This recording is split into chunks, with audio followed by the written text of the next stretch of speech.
রবের প্রিয় বান্দা আমরা হতে চাই? হারায় গেছেন, চাই? আমরা কি চাই যে আল্লাহ আমাদের বন্ধু হয়ে যাক? চাই? আমরা কি জান্নাত পেতে চাই? আমরা কি রবের সবচেয়ে কাছের বন্ধু হতে চাই? আচ্ছা, একটা বাইক শোরুমে আছে R15, কথা বুঝছেন? আমি ভাবছি যে এই R15 আমাকে কিনতেই হবে, এটাই আমার লাগবে। এক। দ্বিতীয় কথা হচ্ছে, পুরো R15-এর যেই ব্র্যান্ডের মালিক সেই হচ্ছে আমার বাপ, সেই হচ্ছে আমার কাছের লোক। আমার তো R15 একটা কেন, কয়েক লাখ R15 হয়ে যাবে। অতএব কি মেসেজ? ম্যাটেরিয়ালস যেটা আছে, জিনিস, এটার প্রতি মনোযোগী হওয়া যাবে না। এই সব কিছুর মালিক যিনি, যদি আপনি তার বন্ধু হতে পারেন, সব কিছুই আপনার বন্ধু হয়ে যাবে। সুবহানাল্লাহ। আচ্ছা পুঠিয়ার ভাইরা, আপনারা মাওলানা তারিক জামিল নামে একজন আলেম আছেন, হি ইজ ফ্রম পাকিস্তান। নাম কি কখনো শুনেছেন?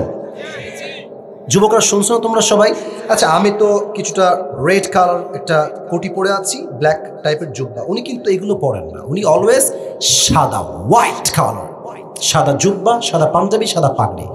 উনি একটা কথা প্রায় উর্দুতে বলেন আল্লাহকে পাওয়ার ব্যাপারে। আমি উর্দুটা কোট করছি, then I will translate in Bangla. First of all, I would like to quote this word in Urdu. প্রথমে উর্দু বলছি, উর্দুতে অনেকে বুঝে যাবেন। উনি বলেন, সবসময় বলেন যে जिसे, I repeat again, जिसे अल्लाह मिला और कुछ भी ना मिला, फिर भी उसे सब कुछ मिला, और जिसे अल्लाह ना मिला और दुनिया में उसे सब कुछ मिला, फिर भी उसे कुछ भी ना मिला। অনেকে বুঝেছেন, অনেকে বোঝেন নাই, বাংলা বলছি, বুঝে নেন। উনি বলেন, যে ব্যক্তি আল্লাহকে পেল, দুনিয়ার কিছুই সে পেল না, তবুও সে আসলে সব কিছুই পেল। সেকেন্ড কথার অর্থ হচ্ছে, যদি কোনো বান্দা আল্লাহকে না পায়, কিন্তু তার পুঠিয়াতে বিশাল বড় ফ্ল্যাট আছে, পুঠিয়ার সবচেয়ে ধনী মানুষ সে, পুঠিয়ার সবচেয়ে the biggest business magnate in Rajshahi, তার মতো বড় ব্যবসায়ী ধনাঢ্য ব্যক্তি আর কেউ নয়, সব পেয়েছে, আল্লাহকে পায় নাই, মানে আসলে সে দুনিয়াতে কিছুই অর্জন করতে পারে না। দ্যাট মিনস আল্লাহ মিলা তো সব কুছ মিলা, আল্লাহ না মিলা তো কুছ ভি না মিলা। ঠিক কিনা বলেন?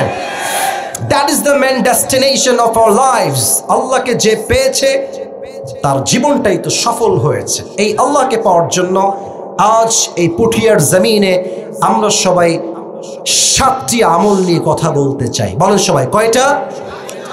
এই চাদরওয়ালা, এই বসো। না না, এটা করা যাবে না। ইচ্ছা মতো উঠা যাবে না, ইচ্ছা মতো বসা যাবে না। এই মাহফিল আসছে নিজের ইচ্ছায়, কেউ ধরে আপনাকে নিয়ে আসে নাই। শেষ পর্যন্ত বসতে আপনি বাধ্য। ঠিক কিনা বলেন? আর একজনও সাহস করবো না, আওয়ামী লীগ বিএনপি বুঝি না, কোরআন সবার, আল্লাহ সবার, রসুল আমাদের সবার। ঠিক কিনা বলেন? 7টা আমল। আচ্ছা, আপনার সবাই তো মিজানুর রহমান আজহারীর নাম শুনেছেন? দেখেন, আমি হলাম রাজশাহীর ছেলে, উনি হচ্ছেন ঢাকা এবং কুমিল্লার ছেলে। আজহারী সাহেব কিন্তু একদিনেই আজহারী হয় নাই। আমার মাহফিলে তো লোক আজকে মোটামুটি আছে, খারাপ না। ওনার মাহফিল হতো উঠানে, গ্রামে উঠান বোঝেন, চারপাশে বাসা, মাঝে একটা উঠান বা মাঠ, উনি ওখানে মাহফিল করতেন। আজ তার ওই ওয়াজগুলো শুনে মানুষ তাকে এতটা ভালোবাসে যে তিনি যদি দেশে কামব্যাক করেন মাহফিলের জন্য, এমন কোনো মাঠ হয়তো বা দেশেই নাই যেই মানে তার জনগণের জায়গা দেওয়া সম্ভব হবে। তো আপনারা আছেন কম লোক, বাট আপনাদের কথা হবে বাঘের মতো, সিংহের মতো গর্জন দিয়ে পুরো দেশ জানবে পুঠিয়ার মানুষ সব বীর পুরুষের সন্তানেরা। বলেন সবাই, কয়টা আমল জানতে চাই? হয়নি, আবারও জীবন কয়টা? নাম্বার 1, যেই ব্যক্তি আল্লাহকে পেতে চায়, first of all you have to purify your heart. আত্মার পরিশুদ্ধি করেছে যে সফল হয়েছে সে। قد أفلح من زكاها। আত্মার পরিশুদ্ধি যে করেছে তাকেই আল্লাহ সফল বান্দা হিসেবে ঘোষণা দিয়েছে। সুবহানাল্লাহ পড়েন সবাই। এবার একটা প্রশ্ন করছি, উত্তর দেন। একজন মানুষ যিনি কোনো নবী নন, আই রিপিট অ্যাগেন, যিনি কোনো নবী নন, বাট তার কথা, তার ভাষা, তার নসিহত, তার উপদেশ আল্লাহর কাছে এতটা পছন্দ হয়েছে যে আল্লাহ তার নামে কোরআনে একটা সূরাই নাজিল করে দিয়েছে। সুবহানাল্লাহ পড়ে সবাই। জেনে থাকলে বলেন তো সেই ব্যক্তিটার নাম কি? লোকমান। এই যেখানে পড়েছে সবাই বলেন লোকমান। নাম কি? জোরে বল, নাম কি? লোকমানে হাকিম ছিলেন পেশায় একজন রাখাল। পুঠিয়া ছাগল আছে না, কথা কোন, গরু আছে না, আমরা রাখাল, আমিও রাখাল ছিলাম, আমিও তো গ্রামের বাসায় গিয়ে ছাগল চড়াইছি। প্রত্যেকটা নবী গরু চড়িয়েছে, ছাগল চড়িয়েছে, সুবহানাল্লাহ পড়েন। তো উনি ছিলেন পেশায় একজন গোলাম এবং রাখাল। তো তার মালিকের কাছে একজন যুবক এসে বলল, হে লোকমানের মালিক, আপনার যে গোলাম আছে লোকমান, এটা কোনো সাধারণ মানুষ নয়।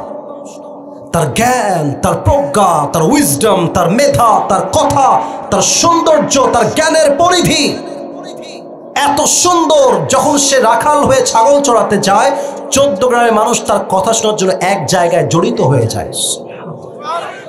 বলেন সবাই সুবহানাল্লাহ। এবার লোকমান হাকিমের মালিক বলছে, কেমন করে সম্ভব? লোকমান তো আমার গোলাম, আমার দাস, সে তো এত মেধাবী নয়, এত যোগ্য নয়, এত জ্ঞানী মানুষ সে নয়। লেটস চেক হিজ উইজডম, তার জ্ঞান কত বেশি চেক করা যাক। সে ডাকছে, তাল ইয়া লোকমান, কাম হিয়ার। লোকমান এদিকে আসো।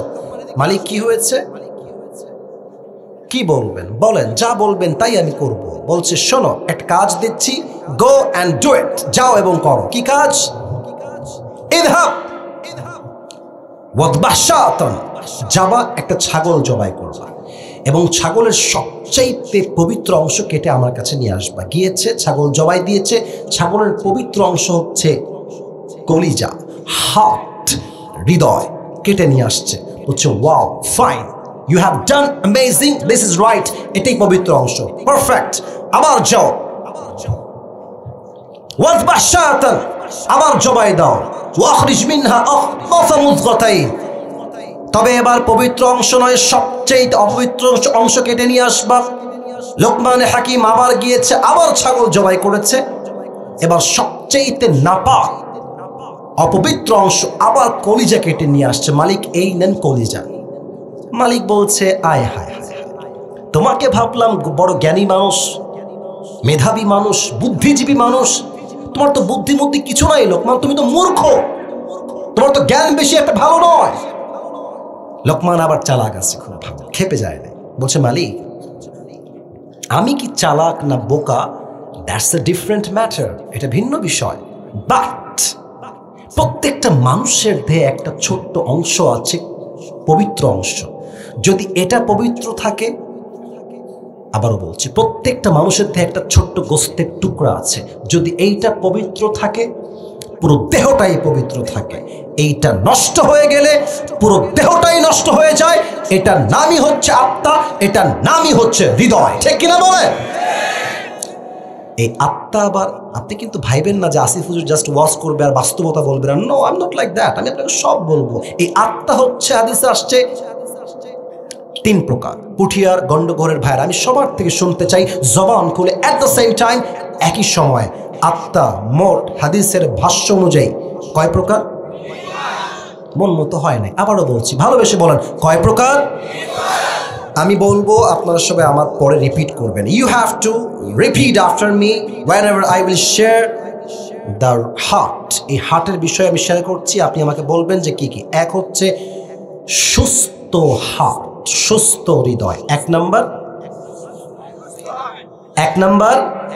আপনি হার্ট বলবেন না, শুধু আপনি বলবেন সুস্থ, বলেন 1 নাম্বার। 2 নাম্বার হচ্ছে অসুস্থ হৃদয়, 2 নাম্বার। 3 হচ্ছে মৃত হৃদয়, 3 নাম্বার কি হৃদয়? দেখেন তো আপনি কোন হৃদয়ের মাঝে আছেন, একটু খেয়াল করেন। সুস্থ হৃদয় কি? ভেতরে হিংসা নাই, বিদ্বেষ নাই, অহংকার নাই, এই আত্মাটাই শুদ্ধ হৃদয়, সুবহানাল্লাহ পড়েন। 2 নাম্বার হলো অসুস্থ হৃদয়। হয়তো বা আমরা 80% লোক এই কাতারে শামিল আছি। আচ্ছা, এখন আছি আমরা যেই সালে, পুঠিয়ার ভাইরা কন্ত, এটা কত নাম্বার সাল? ভুলে গেছেন? বলেন কত নাম্বার সাল? 2024। আচ্ছা, আমাদের পুঠিয়াতে মেডিকেল আছে না, হসপিটাল আছে না? আচ্ছা, পুঠিয়াতে বা নাটোরে ক্লিনিক আছে না? মানে ক্লিনিকে গেলে ডাক্তার পাওয়া যায়। 100 বছর আগে, 1924 সাল, 100 বছর আগে এরকম hospital, medical, clinic, high qualified doctor 1924 সালে কি ছিল? হ্যাঁ, ছিল না। তখন কি ছিল? তখন ছিল কবিরাজ কিংবা ওঝা। যদি কোনো মানুষকে সাপে কাটতো, সে মানুষটা কেমনে বুঝবে যে এই সাপটা কি বিষাক্ত সাপ নাকি বিষহীন সাপ? এটা বোঝার জন্য একটা কাজ করা হয়। আচ্ছা, এটা আমার হাতে কি টিস্যু, আমি জানি। আবার বলে, এটার নাম কি ভাই? এটা মনে করেন কোনো টিস্যু নয়, এটা হচ্ছে একটা বাটি। সাপে কাটছে, এই যে আমার ভাই একটা কালো বসে আছে, ওই যে কালো জামা পরে, হ্যাঁ, ওরে কাটছে। তো ও আমার কাছে আসছে, আমি হলাম ওঝা। বলেন সবাই, আমি কি? বলেন, আমি কি? আমি কি করবো? এদিকে আসো। স্যার, আমার সাপে কেটেছে। আমি কি বলবো? তোমার জিহ্বাটা বের করো। আমার এই বাটিতে থাকবে হচ্ছে ঝাল এবং লবণ। বল ভাই, তোমার জিহ্বা বের করো। জিহ্বা বের করবে, ঝালটা দিব, লবণটা জিহ্বায় দিব। বল ভাই, হাউ ইট টেস্ট, স্বাদ কেমন? তো সে যদি বলে, আসিফ হুজুর স্বাদটা কেমন যেন পাইনসা পাইনসা লাগে, ঝাল লাগে না, লবণের কোনো স্বাদ নাই, পাইনসা। আমি বলবো যে সাপটা ধরা সাপ নয়, সাপটা বিষাক্ত সাপের ছবল তোমার গায়ে লেগেছে। ঠিক আছে? কেন আমি বললাম? কারণ সাপে কামড় দিলে মানুষের প্রথম ক্ষতি কি হয়? জিহ্বার স্বাদ মরে যায়, কোনো কিছু স্বাদ সে পায় না। কোনটা ঝাল কোনটা মিষ্টি সে বুঝেই পায় না। এবার আসেন মূল কথায়। মানুষের জীবনে সবচেয়ে বড় বিষাক্ত সাপের নাম হচ্ছে শয়তান। এই শয়তান যখন মানুষকে ওয়াসওয়াসায় ফেলে, তখন তার ইমানের স্বাদ নষ্ট হয়ে যায়। তখন বোরকা পড়তেও ভাল লাগে, পার্কে গিয়ে প্রেম করতেও ভাল লাগে, তখন মসজিদের সভাপতি হইতেও ভাল লাগে, সুদের টাকা খাইতেও ভাল লাগে। পুঠিয়ার ভাইরা, তখন দেখবেন কিছু কিছু নেতা আছে মাহফিলে আসলেই বাপ রে বাপ। আমি তো, আচ্ছা, আপনার সবাই বজলুল রশিদের নাম শুনেছেন? মুরব্বীরা তো অবশ্যই শুনেছেন, উনি এদিকে অনেক বেশি মাহফিল করে। আমি আগের মাহফিলেও বলেছিলাম একটা কথা, যে আগের কিছু নেতা আমরা দেখেছি, এরা উপরে ফিটফাট, ভেতরে পুরোটাই সদর খায়। উনি এক মাহফিলে গেছে, এটা হচ্ছে টাঙ্গাইল বা বগুড়া। আমি ওই ফেসবুকে ইউটিউবে শুনছিলাম আমার গাড়িতে বসে বসে। এক জেলায় মাহফিল করছেন, রাস্তার পাশেই হঠাৎ করে নেতা সাহেব, মানে ওয়াজের মাঝখানে ছেলে পেলে শুরু করেছে, চামচা থাকে না কিছু, আমার নেতার আগমন, শুভেচ্ছা স্বাগতম, আমার নেতার চরিত্র ফুলের মতো পবিত্র, নামাজ পড়ে না এক অর্থ। তো দেখেন, আমি যেটা বলতে চাই, মানে আমি যে বিষয়টাকে হাইলাইট করতে চাই, দ্যাট ইজ, উনি এসেই বললেন যে আমার একটা জরুরি মিটিং আছে, তো আমাকে যেতে হবে, আমাকে জলদি করে মাইকটা দিলে খুব ভালো হয়। কারণ হুজুর বলছে আসছি আর এক জেলার থেকে, মাইকটার খাওয়ার চেয়ে মাইক দিয়ে দেওয়াই ভালো হয়। তো বলছে স্যার মাইক দেন। তো মনে করেন এটা হচ্ছে সেই মাইক, এমনি নিয়ে মাইকটা নিয়ে, আমার ভাইরা সালাম কালাম কিছু নয়, নামাজ নামাজ নামাজ, কথার শুরুতেও নামাজ, মাঝেও নামাজ, শেষেও নামাজ। হুজুর বলছে ইয়ার ইয়ে কন হে, কাহা সে আয়া হে? এত ভালো লোক, এত ভালো নেতা আমি তো জীবনেও দেখি নাই। তো নেতা সাহেব নামাজ নিয়ে বক্তব্য দিয়ে সোজা নেমে গেছে স্টেজ থেকে গাড়ির দিকে। তো নেতার একটা চামচা হুজুরের পাশে দাঁড়ায় থেকে নেতার বক্তব্য শুনছিল তার একটা বডিগার্ড।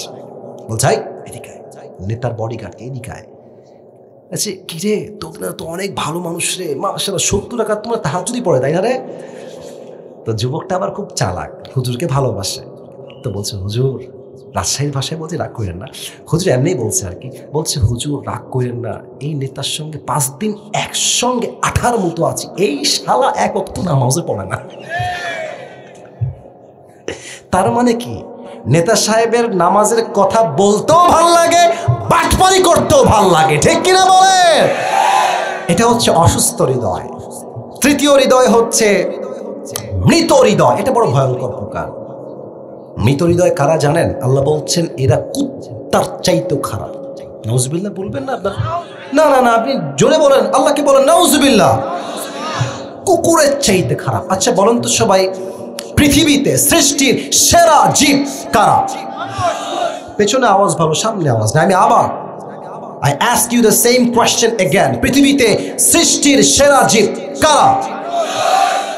অথচ আল্লাহ বলছেন এই কোরআনে মানুষ কুত্তার চাইতেও খারাপ। হায় হায়, শুনতে কেমন যেন বাজে লাগছে না, অকওয়ার্ড লাগছে না? আল্লাহ আমাদেরকে কুত্তার চাইতে খারাপ বললেন, আমি ব্যাখ্যা খুঁজে পাচ্ছিলাম না। সেই দিন আমি গাড়ির ভেতরে বসে সাইদি সাহেবের একটা ওয়াজ শুনছিলাম এই আত্মার বিষয়ে। উনি বললেন যে মানুষ কুত্তার চাইতে খারাপ, আল্লাহ কেন বললেন? এখন বাজে রাত ঠিক 11:45। মাহফিল যখন শেষ হয় 12:30 মনে করেন। এই যে আপনাদের গন্ডগোলে যে রাস্তাটা আছে, ফাঁকা রাস্তা, যেখানে রাত 1টার সময় বাইরে কুত্তা থাকে না? এই যে হ্যাঁ বলছে, থাকে না? থাকে না? একা গেলে বুঝবেন বাস কারে কয়। কয়েকটা কুত্তা আপনাকে পাইলে দাদার নাম ভুলাই দিবে, ঠিক কিনা বলে? তা আমার দিকে তাকান, আমি আসিফের একটা কুকুর আছে, পোষা কুকুর। এটা কি মুরব্বী না যুবক? মুরব্বী, বসেন বসেন। লুকায় লুকায় আমি দেখতেই পাইনি, কেমনে লুকায় লুকায় পালা রে বাবা? একজনও না, এখানে শেষ পর্যন্ত বসতে হবে, ঠিক কিনা বলেন? তা আমার একটা কুত্তা আছে, নাম হচ্ছে টমি। পুঠিয়ার ভাইরা নাম কি? দেখেন, আমার বাড়ি হচ্ছে এইটা, আর আমি আসছি ওই মাঠ থেকে নেমে এই পাশ দিয়ে। তো দেখবেন কুত্তা দূর থেকে কেউ আসলে ঘেউ ঘেউ ঘেউ ঘেউ ঘেউ করে, কিন্তু মালিক যখন কুত্তার কাছে চলে আসে, যখন কুত্তা দেখে এটা আমার মালিক, তখন দেখবেন যে কুত্তার ঘেউ ঘেউর সাউন্ডটা কমে যায়। আমার দিকে তাকান, কুত্তা মাথাটা একদম নিচু করে মালিকের পায়ের কাছে কদম বসি করে পায়ে চুমা দেয়, পায়ের কাছে ঝুঁকে যায়। কুকুর তার ভাষায় বলে, sir I am extremely sorry, আপনাকে আমি চিনতে পারি নাই। মানে আপনি যে আমার মালিক, আমি চিনতে পারি নাই। আচ্ছা বলেন তো, যে ডাকাত আসতো, কুত্তা কি ছাড় দিত না ধরতো? আল্লাহ বলছে এই সামান্য একটা কুত্তা, মালিক জাস্ট দিয়েছে পাউরুটি, কলা কিংবা ছোট্ট একটা ফল বা বিস্কুট, একটা পাউরুটি পেয়ে কুত্তা তার মালিককে চিনতে ভুল করে নাই। আর আল্লাহ তাআলা মানুষকে নাক দিয়েছেন, কান দিয়েছেন, চোখ দিয়েছেন, ঠোঁট দিয়েছেন, গাল দিয়েছেন, ছেলে দিয়েছেন, মেয়ে দিয়েছেন, বউ দিয়েছেন, বাচ্চা দিয়েছেন, সন্তান দিয়েছেন, টাকা দিয়েছেন, বাড়ি দিয়েছেন, বউ দিয়েছেন, মা দিয়েছেন, বউ দিয়েছেন। এই মানুষ সব চিনল, বাট যেই মালিক তাকে এতগুলো নিয়ামত দিল, সে মালিককে সে চিনতে পারল না। কুত্তা তো একটা পাউরুটি খেয়ে মালিক চিনতে পেরেছে, আর মানুষ এত নিয়ামত পেয়েও আল্লাহকে চিনতে পারে নাই। এই মানুষ কুত্তার চাইতে নিকৃষ্ট হয়ে গিয়েছে, ঠিক কিনা বলেন? উলাইকা কাল আনআম, তারা হচ্ছে চতুষ্পদ জন্তুর চাইতেও খারাপ। অতএব একটা বাক্য সবাই বলেন তো, বলেন সবাই আল্লাহ। দিল থেকে ভাই শোনেন, দুই একজন লোক উঠে গেলে দুই একজন লোক উঠুক, কপাল খারাপ হলে তাফসীর মাহফিলে দোয়াটা কপালে জোটে না। কথা ঠিক আছে? কপাল খারাপ হলে মাথায় কি চিন্তা আসে? এই চল বাসায় ফেসবুক চালাইতে হবে, চল বাসায় গার্লফ্রেন্ড আমার মেসেঞ্জারে ওয়েটিং এ আছে। তোমরা যারা উঠছো কপাল খারাপ তাই উঠছো। তবে হ্যাঁ, আমার বিশ্বাস যারা আমাকে দেখার জন্য আসে নাই, তারা শেষ পর্যন্ত দোয়া করে বাসায় ফিরে যাবে, ঠিক কিনা বলো? আমার প্রিয় ভাইরা, যেটা আমি আপনাদের সবাইকে বলছিলাম, বলেন সবাই আল্লাহ। তুমি আমার এই হৃদয়কে পরিষ্কার করে দাও। সকলে দিল খুলে পুঠিয়ার ভাইরা পড়ে না আমিন। 2 নাম্বার, যেই বান্দা আল্লাহকে পেতে চায়, হাদিসে আসছে যেই বান্দার নামাজ নাই সেই বান্দা আল্লাহ কখনো বন্ধু হইতে পারে না। আজহারিন নানা, তার নাম হচ্ছে গোলাম সরওয়ার সাইদি হুজুর। উনি প্রায় একটা কথা জুমার মেম্বারে বারবার বলতেন, আমি এটা কোট করছি সমস্ত যুবকদের উদ্দেশ্যে, মুরব্বীদের জন্য, নামাজ নাই যার, ঈমান নাই তার। নামাজ নাই যার, মুসলিম হিসেবে পরিচয় দেওয়ার কোনো অধিকার তার নাই, ঠিক কিনা বলো? পুঠিয়ার ভাইরা বলেন তো, আমাদের ইসলামের দ্বিতীয় খলিফা কি নাম, কে বলতে পারে? ওমর ফারুক রাদিয়াল্লাহু তাআলা আনহু। নামাজ কাকে বলে? আমি আপনাদের পায়ে হাত রেখে মাফ চাচ্ছি, আমি আসরের নামাজে দেখেছি, এটা হচ্ছে মাঠ, মসজিদ হচ্ছে ওইখানে। জাস্ট ফর এক্সাম্পল, আজান হচ্ছে মসজিদে আসরের ছেলে পেলে এমনভাবে ক্রিকেট খেলছে মনে হচ্ছে সব হিন্দুর ঘরে ছেলে ক্রিকেট খেলতেছে, নামাজ কালাম কিছুই খবর নাই। বলেন ঠিক আছে কিনা বলেন? আজান হচ্ছে মসজিদে, এলাকার ছেলে পেলে মোড়ে দাঁড়িয়ে দাঁড়িয়ে পাবজি এবং ফ্রি ফায়ার খেলছে, ঠিক কিনা বলেন? ওমর ফারুকের কাছে একজন যুবক আসছে, লম্বা তাগড়া যুবক, এসে বলছে, ওমর, আমার যে মালিক আছে সে প্রত্যেক দিন আমার কাছে 6 দিরহাম চার্জ করে। পুঠিয়ার গন্ডগোরের ভাইরা বলেন তো সবাই হাত দেখে কয় দিরহাম? তো বলছে, ওমর, আমি আপনার পায়ে হাত রাখি বলি আপনি এটাকে কমায় দেন, আমি এত দিরহাম চার্জ দিতে পারবো না, আমাকে আপনি 2 দিরহাম করে দেন। ওমর ফারুক বলছে, আচ্ছা ভাই করব, সমস্যা নাই, বাট তোমার ব্যবসাটা আসলে কি, তুমি কি কাজ করো? ওমর ফারুক ওই যুবককে বলার পরে বলছে, আসলে আমি চাকু বানাই বা খঞ্জর। খঞ্জর কেমন? আমার হাতের দিকে তাকান সবাই, আমার হাতের দিকে। খঞ্জরটা হচ্ছে একটা চাকু, মাকবাদাতুহু ফি ওয়াসাতি, হ্যান্ডেলটা হচ্ছে ঠিক মাঝখানে, ডানেও চাকু এটাও চাকু, মাঝখানে হ্যান্ডেল। বলছি, তাই তুমি খঞ্জর বানাও? তুমি তো অনেক ধনী রে ভাই, তোমার তো 6 দিরহাম নয়, তোমার তো 10 দিরহাম চার্জ হওয়ার কথা। এই কথা শুনে ওমরকে বলছে ওই যুবক, ওমর, আচ্ছা সবাই যেহেতু মুসলমান তাই তুমি সবার বেলায় হয়েছো নরম, আর আমি যেহেতু কাফের তাই তুমি আমার বেলায় হয়েছো গরম, তাই না ওমর? আজ তোমার একদিন কি আমার একদিন, তোমার বিচার আমি করব, যাও। হুমকি দিয়ে বের হয়ে গেছে। এবার বলেন তো, শীতকালে ঠান্ডা লাগলে ভোরবেলা আমরা কি মুড়ি দিয়ে বের হই? ওইদিকে বলেছে, এদিকে কয় না, কি মুড়ি দেই ভাই? আচ্ছা, আপনারা কি নেকাব বোঝেন? নেকাব, নেকাব দেখবেন কেমন হয়, আমি দেখাচ্ছি। এই যে এইটা ঢাকা, এই পাশ দিয়ে এই পর্যন্ত Dhaka. Look at my body structure, আমার দেহের দিকে তাকান। এটা হচ্ছে চাদর, 2 দিক থেকে ঝুলে আছে। এই হাদিসটা বলতে হলে আমাকে দেখতে হবে, মর্মার্থ বুঝতে হলে। আমি বাই প্রফেশন বুঝাচ্ছি, উইথ অ্যাক্টিং, অভিনয় করে। 2 পাশে চাদর ঝুলিয়েছে। খঞ্জরটা অর্থাৎ চাকুটা পেটের ডান দিকে একটা খাপ আছে, খাপে ঢুকিয়েছে। এখন আমি যদি এই খাপে চাকু নিয়ে নামাজ পড়তে যাই, মানুষ কি দেখবে না এখানে চাকু আছে? দেখবে কি দেখবে না? এটাকে ঢাকার জন্য সে কি করেছে, বিশাল লম্বা একটা চাদর নিয়েছে।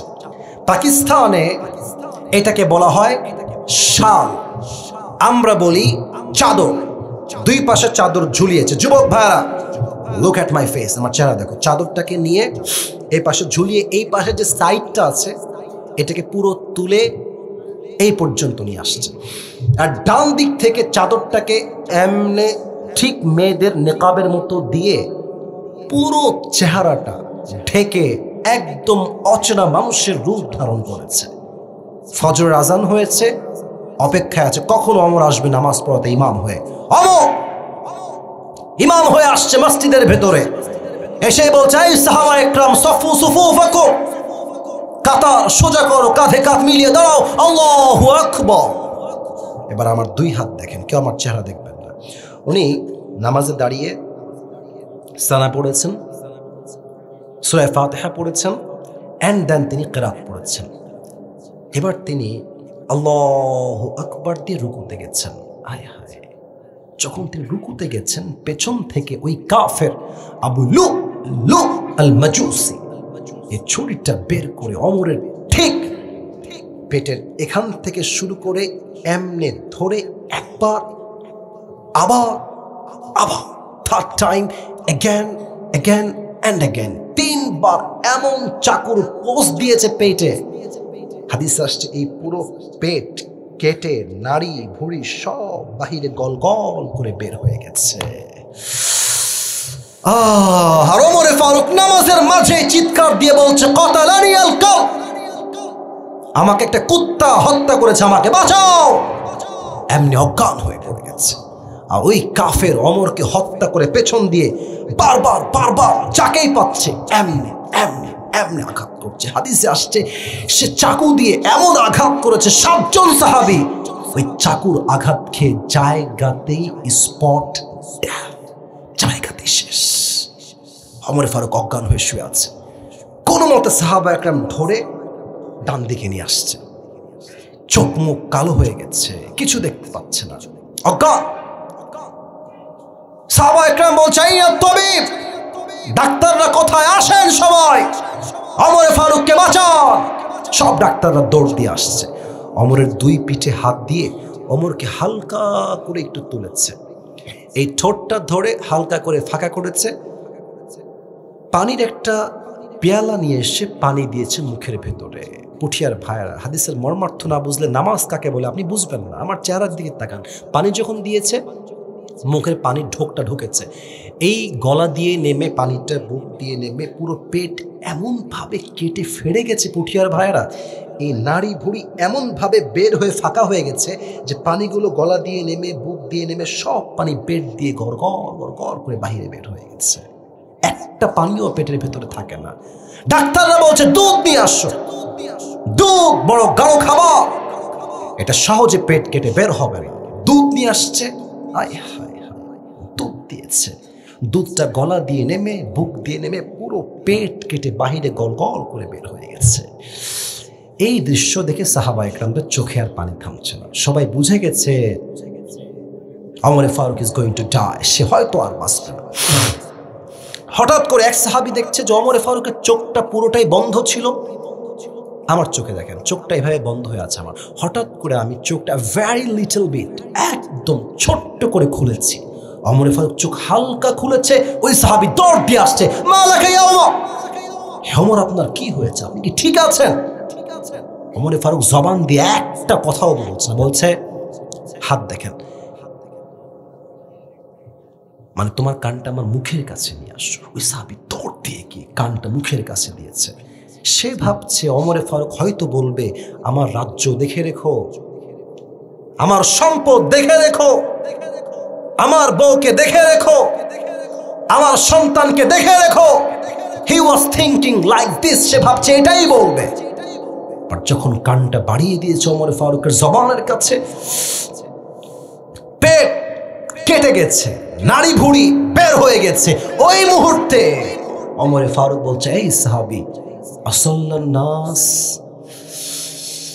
আসল্লান নাস, আমার কোনো খবর লাগবে না, আমাকে জাস্ট একটা খবর কানে দিলেই আমি খুশি হব। আমাকে বলো আমি যেই নামাজের ইমাম ছিলাম, অজ্ঞান হওয়ার পরে আমার সাহাবীরা সেই নামাজটা আমার পরে জামাতে আদায় করেছে কিনা। সুবহানাল্লাহ, আপনাকে আমি কেমনে বুঝাই নামাজ কাকে বলে? আচ্ছা ওমর ফারুক কি জাহান্নামী মানুষ না জান্নাতি মানুষ কোন তো? না আপনি এত আসতে বললে আমি মানবো না। জাহান্নামী না জান্নাতি? আরে কেমন জান্নাতি? আল্লাহর হাবিব বলেছেন ওমর ফারুক আমার সঙ্গে জান্নাতে আমার বাম হাত ধরে প্রবেশ করবে। সুবহানাল্লাহ, কনফার্ম জান্নাতি সাহাবী নামাজকে ভুলে নাই। মৃত্যুর শেষ মুহূর্তে তুমি কোন বাপের বেটা হয়েছো? তোমার কনফার্ম জান্নাত কে দিয়েছে তোমাকে? আমাকে জবাব দাও।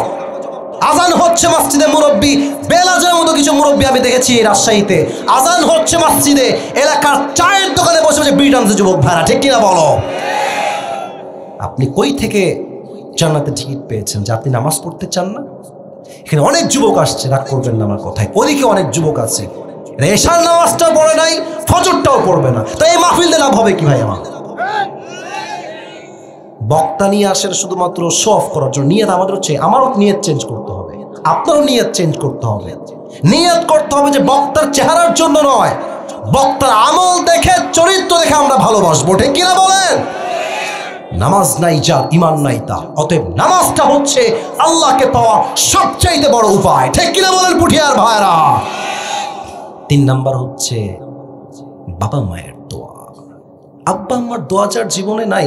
আমি আসিফ আপনাদের একটা কথা আজকে বলেই ফেলি আমার ওয়াজের মাঝখানে, আমি আসিফের বয়স কিন্তু খুব বেশি না। আমার এখনো মনে আছে আমি কিন্তু 3 বছর আগে আমি কিন্তু 3000 টাকার চাকরি করতাম। আমি লজ্জা পাই না বলতে, একদমই লজ্জা লাগে না। আমি 3000 টাকার চাকরি করতাম। আমার জীবনে এটা আমি হাদিসের সঙ্গেই মিলাই দিব, সময় দেন 1 মিনিট আমাকে। আমার একটা বাইক ছিল, বাপের বাইক, বাইকটার নাম হচ্ছিল ডায়াং 18, নাম শুনছেন আপনারা? ডায়াং গাড়ি আর কি। তো আমার অভাব কোন লেভেলে ছিল আপনি জানেন? আমি যে বাইকে তেল ভরবো, ওয়াল্লাহি আল্লাহকে সাক্ষী রেখে বলছে ওই টাকা আমার কাছে ছিল না। এমনও দিন গেছে আমি হেঁটে হেঁটে গেছি আমার কাছে, কেন? বাইকে যে তেল ভরবো 100 টাকা, I don't have any money, নাই। ইভেন গাড়িটা পড়ে থাকতে থাকতে এমন একটা অবস্থা হয়ে গেছে, আম্মাকে বলছি, মা এটা তো বাপের গাড়ি, তেল যে ভরবো টাকাও আমার কাছে নাই, বিক্রি করে দেই। মা বলছে থাক, রাখ, আল্লাহ একদিন স্বভাব দূর করে দেবে।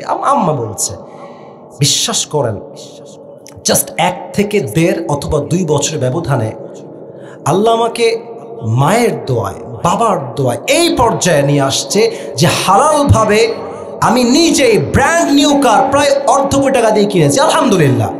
না, এটা শো অফ না। আমি কেন বলছি যে আমি এটা কেন কিনতে পারলাম? আমি আসিফ যে অনেক বড়, আমার যে অনেক যোগ্যতা, অনেক সুন্দর, অনেক ইসলামিক নলেজ, না না, বিশ্বাস করেন আব্বা আম্মার দোয়া যার সঙ্গে আছে তার সফলতা কেউ আটকাইতে পারবে না, ঠিক কিনা বলে? আচ্ছা, আপনারা সবাই একজন ব্যক্তির নাম বলছি, হয়তো শুনেছেন, ওয়াইস। আমরা বাংলায় বলি ওয়াইস করুণী, নাম কি শুনেছেন? শুধু শুনলে হবে না, বুঝতে হবে। নবীজি বলছে, অমর দাঁড়াও, আলী দাঁড়াও। কি হয়েছে নবী হে? আয় হায় হায় হায়। নবীজি বলছে, নবীজি বলছে, আবারও বলছি নবীজি বলছে। কাকে? অমরকে, আলীকে। এই শোনো, এই জমিনে একজন যুবক হজ করতে আসবে, ইসমুহু ওয়াইস, তার নাম হচ্ছে ওয়াইস। তুমি অমর, তুমি আলী, 2 জন মিলেই তার থেকে দোয়া নিবা। তো আমরাই বলছে, হে রাসূল, সে কে এমন যে তার থেকে আমরা দোয়া নিব? আল্লাহর হাবিব বলছেন, সে এমন একজন যুবক, আব্বা আম্মার খেদমত সে এমন ভাবে করেছে, সে যখন আল্লাহর দরবারে 2টা হাত তুলে আল্লাহ তার হাত কখনো খালি হাতে ফিরায় দেয়। সুবহানাল্লাহ। আচ্ছা বসো, এখন কেন? বসো বসো, এগুলো পরে দেখে বলে দিব, সমস্যা নাই। অতএব যুবক ভাইরা, আজ থেকে আব্বা আম্মার দোয়া যেখানে আছে সেখানেই বরকত। অতএব আল্লাহর ওয়াস্তে বাপ মাকে মাইনাস করে গার্লফ্রেন্ডকে পালিয়ে বিয়ে করতে চেও না। বাস খাবা, সেই বাস খাবা। এই যে দেখছেন, আমার আব্বা বলছে বড় সমস্যা এটা। আব্বা বলছে পেছন থেকে, তুমি গার্লফ্রেন্ডকে তোমার আপন মনে করো। আরে বেটা, আজকের রাজরানী কালকে কাল লাগিনি হতে 1 মুহূর্ত সময় লাগবে না, যুবক ভাইরা, ঠিক কিনা বলো? বিপদে পড়লে বুঝবা কিসের গার্লফ্রেন্ড। বাপ মা ছাড়া আপন আল্লাহর জমিনে দ্বিতীয় আর কেউ হতে পারে না, পুঠিয়ার ভাইরা। 3 নাম্বার, বাপ মায়ের দোয়া লাগবে। 4, হুব্বে রাসূল লাগবে, আল্লাহর নবীর ভালোবাসা লাগবে। আমি বলেছিলাম যে আমার যে দাড়ি আছে, এটা কি আমার একার দাড়ি না আল্লাহর নবীরও দাড়ি ছিল? আচ্ছা, আল্লাহর নবীর দাড়ি কি একদম খুচা খুচা দাড়ি না চাপ দাড়ি? চাপ দাড়ি, লম্বা। এই দেখেন, লম্বা চাপ দাড়ি, এতটা কালো ঘন। নবীর শেষ জীবন, নবীর বয়স হলো 63। হাদিস থেকে বলছি, ওয়া কুবিদা ওয়া লাইসা ফি লিহিয়াতিহি 20 শা'রাতান বাইদা। আল্লাহর হাবিবের দাড়িতে 63 বছর বয়সে মাত্র 20টা চুলের বেশি একটা চুলও পাকে নাই। মুরব্বীর বয়স তো 60 তো হবে। আব্বাজান আপনার বয়স 65, নবীর বয়স কত ছিল? মুরব্বীর দাড়ি তো পেকে গেছে। মুরব্বী এখন মেহেদি দিয়ে রং, আমি অসম্মান না, আমি ভালোবেসে বলছি, রং করে রেখেছে। নবীর বয়স 63, 20টা চুল এমন ভাবে পেকেছে কালো বাদ দিয়ে যে এক একটা দাড়ি এমনি হাত দিয়ে গুনা যায় যে মাত্র 20টা চুল পেকেছে। সুবহানাল্লাহ। আচ্ছা কন্ত, নবী যে দাড়ি রেখেছেন, নবীর মতো সুন্দর এই পৃথিবীতে দ্বিতীয়টা আর কেউ কি হতে পারে? চাঁদের চেয়ে সুন্দর তুমি, নবী আমার কামলিওয়ালা, দো জাহানের বাদশাহ তুমি, প্যারা নবী সাল্লে আলা। দো জাহানের বাদশাহ তুমি, প্যারা নবী সাল্লে আলা। চাঁদের চেয়ে সুন্দর তুমি, নবী আমার কামলিওয়ালা। সুবহানাল্লাহ বলেন। হুব্বে রাসূল মানে কি? নবী যা বলেছে তাই রাখবো, নবী যা বলেছে মানা করেছে তাই ছাড়বো। এই দুজন কই যায়? এই বসো। ওয়াজ শেষের দিকে 1 নাম্বার কি রে? যুবক মানুষ 1 নাম্বার 2 নাম্বার আসলেও তো উঠতে হবে না যুবক ভাইরা, ঠিক কিনা বলো? তার মানে কি আমার 1 ঘন্টা ওয়াজ পার মানে আপনারা ওয়াজ শুনবেন না, এরকম নাকি? দেখেন, আমি বলি, আমাকে let me clear one thing. আমি কিন্তু কমিটিকে ফর্ম দিয়েছি, আমি আসিফ হুজুর 1 ঘন্টার বেশি ওয়াচ করব না, এটা আমি বলেছি। কমিটির ভাড়া স্বীকার করতে বাধ্য। তবে হ্যাঁ, 1 ঘন্টা তো সব জায়গায় হিসাব করলে হয় না, এটা রাজশাহীর মাটি, পুঠিয়ার মাটি, সব জায়গায় নিয়ম কানুন দিয়ে নয়, মাঝে মাঝে ভালোবাসা দিয়েও তো হিসাব করতে হয় যুবক ভাইয়েরা। আমি কিছু সময় নিজে থেকেই দিতে চাই, আপনারা নিবেন নাকি নিবেন না বলেন সবাই ইনশাআল্লাহ। এই যে আমার জুব্বাওয়ালা ভাই, আপনি তাকবীর দেন তো দাঁড়ায় একটা, এই যে মোটা করে জুব্বাওয়ালা সাদা রুমাল, তাকবীর দেন একটা। আর এই মা গায়ে গোস্ত বেশি দাঁড়ান না কেন, জোরে তাকবীর দেন একটা, তাকবীর।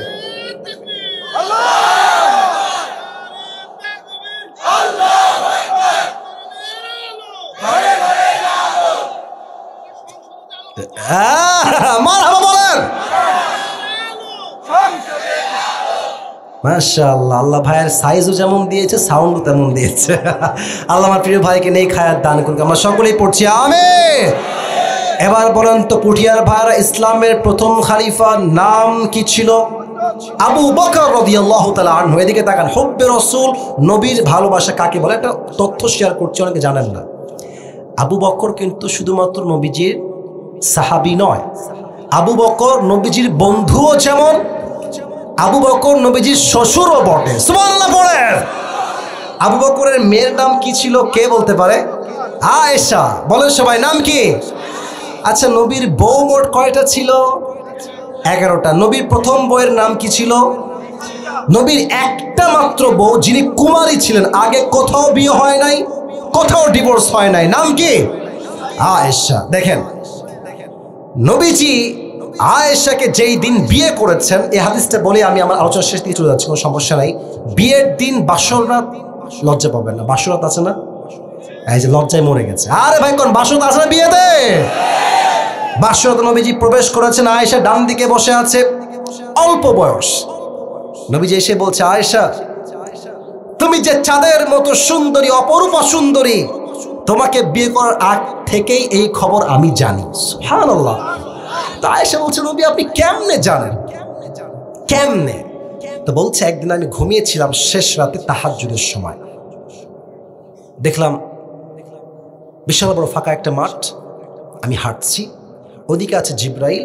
তো দেখলাম জিব্রাইলের ঠিক ডান পাশে একজন মেয়ে বসে আছে, লাল রেশমি রুমালের চাদর দিয়ে ঘোমটা দেওয়া। নতুন বিয়ে, নতুন নতুন বউ ঘোমটা দেয় না? আর দেয় কি দেয় না, কর না কেন রে ভাই? তো আয়েশা ঘোমটা দিয়ে আছে। তো নবীজি এমনে এমনে হেঁটে হেঁটে আসছে। তো জিব্রাইলকে বলছে, এই জিব্রাইল, মান হাদিহিল মারআ, এই মেয়েটা কে? তো জিব্রাইল বলছে, নবী আপনিই দেখেন, আপনি ঘোমটা উঠান। নবীজি আয়েশার ঘোমটা এমনে তুলেছে, চাঁদের মতো একটা চেহারা ঝলক দিয়ে উঠেছে। নবীজি বলছে, এটা তো আবু বকরের মেয়ে আয়েশা। সুবহানাল্লাহ পড়েন। হে জিব্রাইল, বলো আল্লাহ আমার থেকে কি চাচ্ছে, কেন আমাকে দেখাচ্ছে আয়েশাকে স্বপ্নে? জিব্রাইল ডাক দিয়ে বলছে, ইয়া রাসূলুল্লাহ, ইয়া হাবিবাল্লাহ, আল্লাহ চায় আপনি আয়েশাকে আপনার স্ত্রী হিসেবে কবুল করে নেন। কোন সুবহানাল্লাহ। কিন্তু হ্যাঁ, আমি হলাম আসিফ, আমার স্যার বসে আছেন ডানে, আমরা হলাম বন্ধু বন্ধু, ওনার বয়স 30, আমার বয়স 30। কথার কথা, বন্ধুর মেয়েকে বিয়ে করতে চাইলে এই দেশে জুতার বাড়ি ছাড়া আর কিচ্ছু পাবেন না। বলবে, বেটা লুচ্চা, তোর বয়স কত, ওর বয়স কত, এরকম গালি দিবে, ঠিক কিনা বলে? আরব বিশ্বের শেষ সময়ে ছোট মেয়েকে বা অল্প বয়সের মেয়েকে অথবা বন্ধুর মেয়েকে বিয়ে করা বড় একটা ক্রাইম মনে করা হতো। বাট সত্য কথা হচ্ছে, চরিত্র যেই ছেলের ভালো, বন্ধু হোক আর যেই হোক, আমি তাকে আমার মেয়ে দিতে বাধ্য। যুবক ভাড়া, ঠিক কিনা বলো? নবীজি ভাবছে, আমি প্রস্তাবটা পাঠাই কেমনে, কাকে দিয়ে পাঠাই? তো নবীজি তার চাচিকে বলতে, চাচি আপনি একটু আবু বকরকে বলেন যে তার মেয়ে আয়েশাকে আমি বিয়ে করতে চাই। চাচি আসছে, আবু বকর এদিকে আসো, কি হয়েছে? বলছে, আচ্ছা তোমার মেয়েকে কি তুমি মাহমুদের সঙ্গে বিয়ে দিবা? আবু বকর ভাবছে, এটা তোমার বন্ধু মানুষ, কেমনে বিয়ে দেই? আচ্ছা আমি পরে বলবো, আপনি যান এখন। পরে আবু বকর বলছে, কি রে, আমি যদি আমার মেয়ে আয়েশাকে নবীর সঙ্গে বিয়ে না দেই, তার মতো চরিত্রবান যুবক এই তল্লাতে আর কেউ হতে পারে না, ঠিক কিনা বলে? বিয়েতে রাজি হয়ে গেলেন। এখন কাফেররা কি বলে? নাউজুবিল্লাহ, জোরে বলবেন। কাফেররা কি বলে? নবীর চরিত্র খারাপ, তাই নবীজি আয়েশাকে মাত্র 6 বছর বয়সে বিয়ে করেছেন। এটা মুসলমানদের নাউজুবিল্লাহ কখনো হইতে পারে না। বলো সবাই নাউজুবিল্লাহ। আমরা বলি নো, আমরা বলি নো, নবীর চরিত্র খারাপ নয়, নবীর চরিত্র স্পষ্ট পবিত্র চরিত্র। যুবক ভাড়া, ঠিক কিনা বলো? এটাই নবীর ভালোবাসা। নবীকে যে ভালোবাসবে, নবী যা করেছে তাতেই আমরা বিশ্বাস করব, যা করতে বলেছে তাই করব, যা ছাড়তে বলেছে তাই আমরা ছাড়বো। ঠিক কিনা বলেন? 5, আল্লাহকে যে পেতে চাই, এই 3টা কোনো ব্যাখ্যা ছাড়া বলছি। এখন ডান বাম আর কেউ হবেন না, আমি কিন্তু ধমক দেব। 5 নম্বর হচ্ছে সবর বা ধৈর্য। আচ্ছা, আমি আসিফকে কি সবাই ভালোবাসে নাকি? না, সবাই ভালোবাসে না। আপনিও যে ছেলে, এলাকার ছেলে, পুঠিয়ার ছেলে, আপনাকে সবাই ভালোবাসে না। দেখবেন কেউ আপনার বন্ধু, আবার কেউ আপনার তলে তলে আপনার বদনামও করে বেড়ায়। বলেন কথা ঠিক আছে কিনা বলেন? বেঈমানের রূপ চেনা বড় দায়। সামনে আসলে বন্ধু, ওরে আমার বন্ধু, তোর আমি সত্যিই খুব ভালোবাসি। আবার এই বন্ধু বিপদে হারিকেন দইরে খুঁজে পাওয়া যায় না। ঠিক কিনা বলো? আপনার জীবনে যত বদনাম আসুক, যত অপবাদ আসুক, ধৈর্য, ধৈর্য, ধৈর্য। ইয়া আইয়ুহাল্লাযীনা আমানুস্তাঈনু বিস-সাবরি ওয়াস-সালাহ। যেই বান্দা ধৈর্য এবং দোয়া দিয়ে আল্লাহর কাছে সাহায্য চায়, আল্লাহ নিজেই তাকে সহযোগিতার হাত বাড়িয়ে দেয়। সুবহানাল্লাহ। এটা হচ্ছে ধৈর্য। 5, এই কোরআনকে আঁকড়ে ধরতে হবে। এই কিতাবটার নাম বলেন সবাই, কিতাবটার নাম?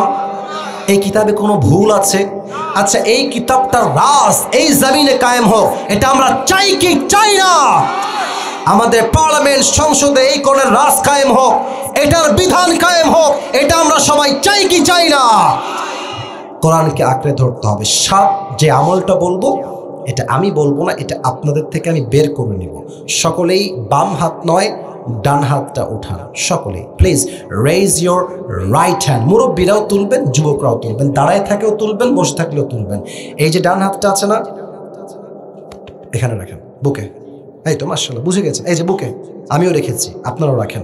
আমি যা পড়তে বলি তাই পড়বেন। আর খবরদার দোয়ার আগ পর্যন্ত কেউ উঠো না, কিন্তু আবারও বলছি, কেউ উঠো না। বলেন সবাই আল্লাহকে ডাক দিয়ে, আল্লাহ, জবান খুলে জোরে দিল থেকে। হতে পারে যে আপনার এই তওবাতে আপনার জীবনের সমস্ত গুনাহ তো মাফ হতে পারে। সুবহানাল্লাহ পড়েন। আল্লাহ তো বলছেন, বান্দা তুই ক্ষমা চা। এতটুকু শেষ না, আল্লাহর হাবিব বলছেন, বান্দা যখন অনুতপ্ত হয়ে তার চোখের পানি ঝরায় দেয়, নাকের ডগায় আসার আগেই আল্লাহ তার জীবনের সমস্ত গুনাহ মাফ করে দেয়। ইন্নাল্লাহা ইয়াগফিরু যুনুবা জামিআ, I will forgive his sins whatever he has committed in his past life. তুই তওবা কর তো আমার কাছে, তুই করতে দেরি, আমি আল্লাহর কবুল করতে দেরি হবে না। সুবহানাল্লাহ। দিল থেকে বলেন আল্লাহ, আবার ডাকেন আল্লাহ। আমি তোমার শাহী দরবারে তওবা করছি। বলেন সবাই আল্লাহ, তুমি আমার জীবনের সমস্ত গুনাহ, বলেন সবাই, গুনাহ মাফ করে দাও। দিল থেকে সবাই পড়েন তো আমিন। Second and last and final promise, এটাই শেষ ওয়াদা। এটা একটু দিল থেকে বলেন। আমি আসিফকে ফাঁকি দিয়েন না, আপনি আল্লাহকে ফাঁকি দিবেন। আমাকে যদি ফাঁকি দেন আজকে, আমি যা বলছি আল্লাহর জন্যই বলছি। দিল থেকে ডাকেন একবার আল্লাহকে, মন খুলে, হৃদয় খুলে, প্রাণ খুলে বলেন আল্লাহ, আমি, বলেন আমি তোমার কাছে আজ এই পুঠিয়ার জমিনে নিয়ত করলাম, দিল থেকে নিয়ত করলাম, আজ থেকে, আবার বলেন, আজ থেকে আমি 5 ওয়াক্ত নামাজ প্রতিদিন আদায় করব। এটা একটু দিল থেকে, আমি জোরে শুনতে চাই। বলেন সবাই, আদায় করব। আমি কখনো নামাজ ছাড়বো না। এই যে হাত দেখায় বলেন ছাড়বো না। এবার 2 হাত তুলে সবাই বলেন ইনশাআল্লাহ। আল্লাহ সমস্ত যুবক, মুরব্বী, মা, বোন, কমিটি সবাইকে 5 ওয়াক্ত নামাজি যুবক হিসেবে, মুরব্বী হিসেবে কবুল করো। সকলেই মন খুলে পড়া আমিন। সবাই একটা কাশি দেন, তাকবীর দিবেন এমন ভাবে যেন ওয়াজ কেবলই শুরু হয়েছে। লিল্লাহি তাকবীর। সাউন্ড পাচ্ছি, আরো দুইবার সুযোগ আছে, দেখা যাক কতটুকু পারেন আপনারা পারফরমেন্স করতে। লিল্লাহি তাকবীর, লিল্লাহি তাকবীর। আল কোরআনের আলো, আল হাদিসের আলো, কোরআন হাদিস যেখানে, আলেম ওলামা যেখানে, পুঠিয়াবাসী যেখানে, আল্লাহ তাআলা কবুল করুন। সকলে জবান খুলে পড়েন আমিন। এবার আমি পুরো ওয়াজটাকে 3 মিনিটে নয় 2 মিনিটের মধ্যে বলার ট্রাই করছি। টাকাটা কোথায় রে? এই তো টাকাটাও পেয়ে গেছি, টাকাও রেডি। এই লাল চাদর কিরে, বসো বসো। ওর মনে বাসায় বউ আছে, তো বউ নাই রে, তো বয়স কম রে। আচ্ছা সবাই তাকবীর দেন, লিল্লাহি তাকবীর। বলেন তো সবাই, এখন কাউকে পুরস্কার না, একটু পরে পুরস্কার দিব, আগে পুরো ওয়াজটার সারাংশ বলছি 3 বা 2 মিনিটের ভিতরে। আমরা আজকে কাকে পাওয়ার জন্য ওয়াজ শুনেছিলাম? মাশাআল্লাহ, what and great and sound, মাশাআল্লাহ, গ্রেট সাউন্ড। বলেন সবাই কাকে? কয়টা আমল বলেছিলাম? মাশাআল্লাহ, গ্রেট সাউন্ড। বলেন সবাই মোট কয়টা?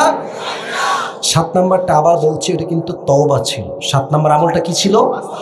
তওবা। আবার আমি শুরু করছি, 7 নাম্বারটা বলেছি, এবার আমি শুরু থেকে বলছি, একটু মাথায় ঢুকায় নেন। 1, যদি কলম থাকে লিখতে পারেন, মোবাইলও লিখতে পারেন, অথবা চাইলে মেমোরাইজ করেন মাথায় মাথায়। 1 হচ্ছে আল্লাহকে পেতে চাইলে আত্মার পরিশুদ্ধি লাগবে, আত্মা ক্লিন করতে হবে। হিংসা, বিদ্বেষ, অহংকার একটা জিনিসও আত্মায় থাকা যাবে। আচ্ছা বলেন তো, জেনে থাকলে, বুঝে থাকলে, মনে থাকলে আত্মা মোট কয় প্রকার ছিল হাদিসের ভাষ্য অনুযায়ী? 1 হচ্ছে সুস্থ, 3 হচ্ছে সুস্থ মানে কি? কোনো হিংসা বিদ্বেষ কিছুই নাই, পিওর হার্ট, পরিষ্কার। 2 হচ্ছে অসুস্থ। আমি বলবো আচ্ছা ভাই, অসুস্থ হার্ট কাদের?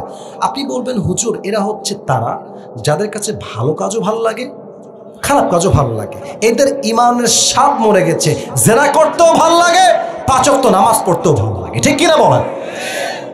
আচ্ছা আমি একটা প্রশ্ন করছি, ওমর ফারুকের জীবনের শেষ কথা ছিল যে তোমরা আমার সন্তানকে দেখে রেখো, ইয়েস নাকি নো? ওমর ফারুক বলেছিলেন যে তোমরা আমার বউকে দেখে রেখো, ইয়েস নাকি নো?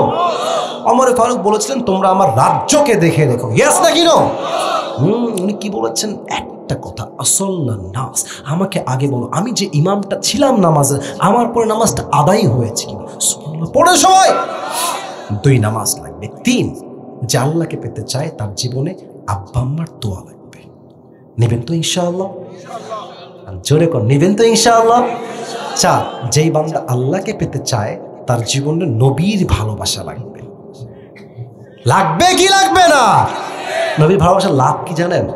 উফ কি সুন্দর আয়াত, কুল ইন কুনতুম তুহিব্বুনাল্লাহা ফাত্তাবিউনি ইউহিব্বুকুমুল্লাহ ওয়া ইয়াগফির লাকুম যুনুবাকুম। আল্লাহ বলছে নবী বলেন তো আপনার উম্মতদেরকে তারা আমার ভালোবাসা চায় কি চায় না? যদি চায় বলুন আপনাকে ভালোবাসতে লাভ হবে 2টা, যে তার নবীকে ভালোবাসবে আল্লাহ নিজে তাকে ভালোবাসবে, এতটুকু নয়, আল্লাহ ভালোবাসবে, জীবনের সমস্ত গুনাহখানাও মাফ করে দিবে। সুবহানাল্লাহ। তাহলে 4 নাম্বার ধৈর্য, 5 নাম্বার নবীর ভালোবাসা, 6 নাম্বার কোন কিতাবকে আঁকড়ে ধরতে হবে? বলেন সবাই কোন কিতাব? 7, সকলেই আমার সঙ্গে এটাকে আমল হিসেবে পড়েন, বাংলা নয়, সকলেই পড়েন তওবা হিসেবে, ইস্তেগফার হিসেবে, আস্তাগফিরুল্লাহ। এটা হয় না, এটা দিল থেকে বলেন, শেষ তো, আর তো ঝামেলা নাই। বলেন সবাই আস্তাগফিরুল্লাহ। আর একটা ছোট্ট দোয়া শেখাচ্ছি, ইটস এ পার্ট অফ ইস্তেগফার, it is also a part of ইস্তেগফার। এটাও ইস্তেগফারের একটা অংশ, একদম একদম শর্ট, ভেরি ইজি। পড়েন সবাই আল্লাহুম্মা গফিরলি। অনেকেই পড়েন না, আরেকবার সুযোগ দিচ্ছি, পড়েন দিল থেকে, ক্ষমা চাচ্ছেন আল্লাহর কাছে, এই হিসেবে পড়েন আল্লাহুম্মা গফিরলি। ও আল্লাহ তুমি আমাদের জীবনের সমস্ত গুনাহ খাতা মাফ করে দাও আজকের মাহফিলে, পড়না আমিন। ও আল্লাহ আজকে যারা দান করেছে, বসেছে, এই যে 1.5 ঘন্টার মতো কথা বলছে, যারা শুনেছে, আল্লাহ আমার ভুল ত্রুটি ক্ষমা করে দিয়ে সবাইকে তুমি সঠিক কথা অনুযায়ী আমল করার তৌফিক দিও, পড়না আমিন। আমি বলি এই 7টা আমল যে কোনো একজন যুবক বা মুরব্বীকে বলতে হবে। আগে বলি আপনাকে আমি 3বার সুযোগ দিব। যদি আপনি আটকে যান, আপনাকে 3বার বলে দিব, 3বারই আপনার লাস্ট অ্যান্ড ফাইনাল চান্স হবে। যেই যুবক উত্তর দিবে সে উত্তর দেওয়ার সাথে সাথেই সমস্ত শ্রোতা এক বাক্যে বলবেন মারহাবা। এক বাক্যে বলেন সবাই মারহাবা। কালকে এটা কিন্তু ফেসবুকে যাবে, তো আমি শো অফ করছি না বা আপনাদেরকে বলছি আমরা ফেসবুকে সব আসল তা না, বাট ফেসবুকে তো লেখা হবে পুঠিয়ার অমুক যুবক সব ওয়াজ মুখস্থ শুনিয়ে পুরস্কার পেল। তো তখন তো আপনাদের মারহাবার সাউন্ড কেমন সবাই দেখবে। তো আপনাদের সাউন্ড হবে এমন যে পুঠিয়ার বদনাম না হয়, পুঠিয়ার সুনাম করতে মানুষ বাধ্য হয়। ঠিক কিনা বলেন? 7টা আমল মোটামুটি কে বলতে পারবা? দাঁড়িয়ে যাও, এবার দাঁড়িয়ে যাও, হাত না তুলে দাঁড়িয়ে যাও। 1 2 3 4। আমার প্রিয় পাগড়িওয়ালা ভাই আপনি আসেন। আপনারাও চোখে থাকলেন, যদি ভাইজান না পারেন I will give you chance, no problem at all. আসেন প্রিয় ভাই। এটা কি হুজুর নাকি? আচ্ছা আসেন। প্যান্ট পরেছে আর পাগড়িও পরেছে, লাউ ঠেলা, কোথায় যাবো? আসেন আমার প্রিয় ভাই, দৌড় দিয়ে আসেন। সবাই তার জন্য জোরে সোরে কন মারহাবা। সবাই একটা কাশতে তো দেখি। মারহাবা আসতে ভুলবেন না, শেষ চ্যাপ্টার তো, শেষ ভালো যার। তাকবীর দেন, লিল্লাহি তাকবীর। ওইটা নাও, আমি হাত মিলাচ্ছি। আচ্ছা ওইটা নাও, এই যে হ্যান্ড মাইকটা নাও ভাইজান। হ্যাঁ তো হ্যান্ড মাইক দাও আছে। সালাম দাও সবাই পুঠিয়ার ভাইদেরকে একটা জোরে সোরে। আসসালামু আলাইকুম ওয়া রাহমাতুল্লাহ। এটা কোনো জোরে সোরে সালাম হলো রে বাবু? জোরে দাও। আসসালামু আলাইকুম ওয়া রাহমাতুল্লাহ। ওয়ালাইকুম আসসালাম ওয়া রাহমাতুল্লাহ। ভাই আমার, তুমি বলো যে আজকে আমরা কাকে পাওয়ার জন্য ওয়াজ শুনেছি? বলো। আল্লাহ তাআলা। মারহাবা বলেন। আর হ্যাঁ, ওকে প্রশ্ন করলে আপনারা বাবারা কেউ কথা বললেন না, টাকা কি আপনি দিবেন? আমি তো দিচ্ছি না। ভাব না, ভালোবেসে বলছি, বলবেন না, এটা বেইনসাফি হয়ে যায়। ও পারলে পারবে না, আর একজন আসবে, বাট আপনি বলে দিলে এটা ভাবটাই নষ্ট হয়ে যাবে। ঠিক কিনা বলেন? সেই বলবে। বলো আমার না, তোমাকে বলা যাবে না, আমি বলবো, তুই আমাকে উত্তর দিবা। বলো আজকে আমরা আল্লাহকে পাওয়ার জন্য কয়টা আমল বলেছি? 7টা। বলো প্রথম আমলটা কি ছিল? প্রথম আমল ছিল আমাদের হচ্ছে না, তুমি তো হাত দিয়েছিলে জায়গা মতো, আবার উল্টে গেল কেন? হ্যাঁ, পরিষ্কার করতে হবে। মারহাবা বলবেন না সবাই?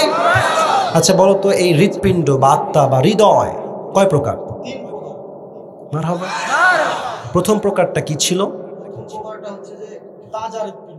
হ্যাঁ, ভালো হৃৎপিণ্ড। মারহাবা বলেন। দ্বিতীয় প্রকারটা কি ছিল? তুমি জাস্ট বলো অসুস্থ আত্মা কারা, এদের কোয়ালিটি আসলে কি? আল্লাহর হুকুম আর রাসূলের তরিকা জানার পরে যারা এটার প্রতি সংশয় প্রকাশ করে। সংশয় মানে ভালো কাজও ভালো লাগে, খারাপ কাজও ভালো লাগে। মারহাবা বলেন সবাই। না, কথায় ভাত আছে, কথা ঠিক আছে। সংশয় মানে জানেন তো হারাম, তাও করেন কেন? জানেন তো সুদ হারাম, খান কেন? জানেন তো জেনা করা হারাম, করেন কেন? ঠিক কিনা বলেন? আচ্ছা, যাদের আত্মা মৃত, এদেরকে আল্লাহ বলেছেন কুকুরের চাইতে খারাপ। তো আশরাফুল মাখলুকাত আমরা, আল্লাহ আমাদের কুকুরের সাথে খারাপ কেন বলে? ব্যাখ্যাটা বলেন তো সবাইকে। আমাদেরকে এই কারণেই বলছে, আমরা হলাম মুসলমান ভাই, আমাদের চরিত্র আজকে এতই খারাপ যে দেখেন ভাই, আমরা পশুর চেয়ে অনেক খারাপ হয়ে গেছে ভাই। পশু যে ভাইজান অনেক ভাবে বলছে যে আমাদের একটা পশু যদি আমাদের একটা পাউটিও খায়, তার বিনিময় কিন্তু সে আমাদেরকে দেয়। আল্লাহ তাআলা অথচ আমাদেরকে দেখেন ভাই হাজার হাজার লক্ষ লক্ষ কোটি নিয়ামত আমাদেরকে দিয়েছেন। এর জন্য আল্লাহ তাআলার শুকরিয়া আদায় করার মতো সময় আমার আপনার হয় না। মারহাবা মারহাবা মারহাবা। ও একটা ডিফারেন্ট ব্যাখ্যা দিয়েছে, but the matter is same. মানে হচ্ছে আমরা এত পাই, এত আল্লাহ দেয়, তাও শুকরিয়া নাই, আল্লাহকে আমরা চিনতে পারি নাই। ঠিক কিনা বলেন? 2 নম্বর আমলটা বলেন তো আমার প্রিয় ভাই। আপনার সিরিয়াল মেইনটেইন করতে পারেন, আপনি 2 নম্বর আমল একটা বললেই হবে, বলো সমস্যা নেই। মারহাবা বলেন। আচ্ছা 3 নম্বর পারবা? সিরিয়াল মেইনটেইন, তোমার যেটা মাথায় আসে ওটাই বলো, সমস্যা নাই। 5টা বললেই পাস, নো প্রবলেম। বলো মারহাবা বলেন। নামাজ বলেছো, বলেন মারহাবা। আচ্ছা, ওমর ফারুক তার জীবনের শেষ মুহূর্তে কি জিজ্ঞেস করেছে সেটা বলো। সে আমাদেরকে জীবনের শেষ পর্যায়ে যে জিনিসটা বোঝাতে চাইছে, বা আমাদের দ্বীনের রাসূলও বুঝাইছে যে আমাদের মুসলমানের জীবনে আমাদের নামাজ ছাড়া কিছু হতে পারে না ভাই। নামাজ হচ্ছে যে আমাদের হৃৎপিণ্ড, যেটা ছাড়া মুসলমানের বিল্ডিং তৈরি ভিত্তি ছাড়া কিন্তু কখনো বিল্ডিং হয় না। তেমনি ভাই আমরা যদি ঈমানদার বলে আমাদেরকে দাবি করি, তাহলে নামাজে ব্যতিক্রম কিছু হইতে পারে। মারহাবা বলেন। এটা বক্তা হয়ে যাবে রে, মাশাআল্লাহ। 4 নাম্বার আমলটা কি বলো? 4 নাম্বার বলো, একটা বললেই হবে, নো প্রবলেম। সিরিয়াল মেইনটেইন করতে হবে না, যতগুলো শুনেছো একটা বলে দাও 4 নম্বরে। তওবা। মারহাবা বলেন। 7 নাম্বারকে 4 নাম্বার নিয়ে আসছে, বাট বলেছে তো। তওবাটা আমি একটু দোয়া শিখাই দিলাম, একদম ছোট্ট শব্দের দোয়া। একটা বলো দেখি সবাইকে। আমি এরকম শুনছি আমাদের মসজিদের তালিমে, হ্যাঁ যে কোনো 80 বছরের কাটটা কাফেরও যদি হ্যাঁ পরিবর্তন হওয়ার নিয়তে বা ভালো হওয়ার নিয়তে যদি একবার লা ইলাহা ইল্লাল্লাহু মুহাম্মাদুর রাসূলুল্লাহ এই কালেমা পাঠ করে, তার জিন্দেগীর সমস্ত গুনাহ আল্লাহ তাআলা মাফ করে দেন। মারহাবা বলেন। কিন্তু আমরা ইস্তেগফারটা যে পাঠ করলাম সবাইকে নিয়ে, আরবিতে একদম ছোট্ট একটা শব্দ ইস্তেগফার, একদম এক শব্দের দোয়া। বলো তুমি। ইস্তেগফার। হ্যাঁ, এটা কি এক শব্দ আমরা পড়লাম না সবাই মিলে? থামেন, বলবে মারহাবা বলেন। 5 নাম্বার বলো একটা আমল। বলবো কেন রে ভাই? এটা তো হাফেজ না, আলেম না, ও যে দাঁড়াইছে এটার জন্য তো সে মারহাবা পাওয়া দরকার, ঠিক আছে কিনা বলেন? সারা জীবন পড়লাম মাদ্রাসায়, হাফেজ হইলাম, আলেমে পড়লাম, এত কিছু করেও কথার মাঝে ভুল হয়। সারা জীবন ওয়াজ করেই আসছি, 3 বছর তো করেই যাচ্ছি। ও তো কোনোদিন ওয়াজ করে নাই, ওর প্যান্ট পরে আছে, হাফ এই শার্ট, এটা কি পাঞ্জাবি পরে আছে, ও যে বলতে পারছে 4-5টা, এটাই তো শুকরিয়া আদায় করা আমাদের, ঠিক কিনা বলে? 5 নাম্বার তুমি না বললো আমি তোমাকে বলে দেবো যে কোনো একটা, তুমি দেখি পারো কিনা। 5 নাম্বার যে কোনো একটা আমল বলো। হ্যাঁ, 5 নাম্বার হচ্ছে, আমি বলে দিচ্ছি, হুব্বে রাসূল, আল্লাহর নবীর ভালোবাসা। আচ্ছা, আল্লাহর নবীর ভালোবাসার ক্ষেত্রে আমি বলেছিলাম যে আল্লাহর হাবিব সাল্লাল্লাহু আলাইহি ওয়াসাল্লাম যে বলেছেন যে আমাকে ভালোবাসতে হবে। আমি একটা আয়াত পাঠ করেছিলাম, তোমাকে প্রশ্ন করছি, আল্লাহর রসুলকে ভালোবাসলে আমরা আসলে কি পাবো? আল্লাহর রাসূলকে আমরা যদি মন থেকে, দিল থেকে, তার সুন্নাহর প্রতি যদি আমরা আমল করতে পারি, যে ব্যক্তি মোটরসাইকেলের তেল কিনতে পারে না সে ভাই এরকম হতে পারে আল্লাহর রাসূলের সুন্নতের আমল করলে। মারহাবা বলেন সবাই। মানে ফাত্তাবিউনি, আমি বলি ফাত্তাবি, বুঝতে হবে ফাত্তাবিউনি না, ঠিক আছে? না না, একদম না, হেসো না। ও তো বলা ট্রাই করছে, আপনার তো অনেকে দাঁড়ান নাই ভাই, ও তো বলা ট্রাই করছে, ওকে বলেন সবাই মারহাবা। আল্লাহ রসুলকে ভালোবাসলে, সব কথার এক কথায়, রসুলকে ভালোবাসলে আল্লাহকে পাওয়া যায়, ঠিক কিনা বলে? ও 5টা আমল মোটামুটি পর্যায়ে বলেছে, 2-1 জায়গায় বেঁধে গেছে, আমি জানতাম সে বাঁধবে, কারণ ও যুবক মানুষ, ইসলামের নলেজ অতটা নাই, তবুও যা বলেছে ওর কথা একটা ভাইব আছে। পুঠিয়ার ছেলে পেলে আল্লাহকে বাদ দিয়ে আর কাউকে ভয় পায় না, ঠিক কিনা বলে? আল্লাহ, তোমার নাম কি প্রিয় ভাই? ওখানে ধরে বলো, মাইকে বলো। মোহাম্মদ আনোয়ারুল ইসলাম। তোমার বাসা কোথায়? পূর্ব ধোয়াপাড়া। আল্লাহ ওকে ইসলামের খাদেম হিসেবে, দায়ী হিসেবে কবুল করুন, সকলে পড়া আমিন। আচ্ছা ভাই, তুমি আসো, পাগড়িটা খুললে তোমার টুপিটা আমি পড়াই দিতে তোমাকে পারবো, আদারওয়াইজ পারবো না। আচ্ছা, ওই টুপিটা খুলো দেখি হয় কিনা। তোমার চুল অনেক ছোট রে বাবু রে। আরে পারফেক্ট, মাশাআল্লাহ, বলেন মারহাবা। আর এটা তোমার হাদিয়া, এটা এটা এটা শুধু হাদিয়া তোমার জন্য। এটা ভাই আমি জালসাতে দিব। জালসা দিয়ে দিবা? আচ্ছা আচ্ছা, আমার ওই যে হুজুর দাওয়াত নিয়েছে, একটু হুজুর এসে এটাকে জালসার নোটে নোট করে নেন। বসে পড়ো, তুমি বসে পড়ো।